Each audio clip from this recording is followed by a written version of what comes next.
Kasih Pak. Saya juga.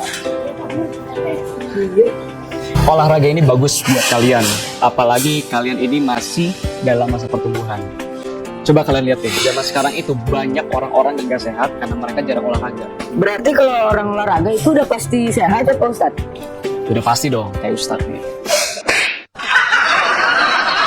Berarti kenapa orang-orang di rumah sakit nggak olahraga aja Pak Ustadz? Kalau orang sakit itu nggak semuanya bisa sembuhkan olahraga aja, ya. Tapi kalau di rumah sakit itu ada macam-macam ya. Ada penyakit itu seperti kayak patah tulang atau ada yang harus dioperasi. Jadi cara untuk sehat itu banyak caranya, Al. Berarti kalau mau sehat bisa juga ke rumah sakit Ustadz? Bukan, maksudnya kalau di rumah sakit itu ada penanganan khusus untuk pasien biar mereka bisa sehat kembali gitu. Penanganan khusus.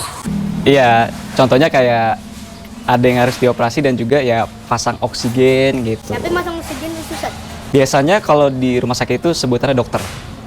Iya Al, dokter itu mempunyai keahlian khusus untuk menangani orang-orang yang sakit. Wah, berarti hebat dong dokter. Al mau nggak jadi dokter? Maulah, kan aku juga hebat. Wih.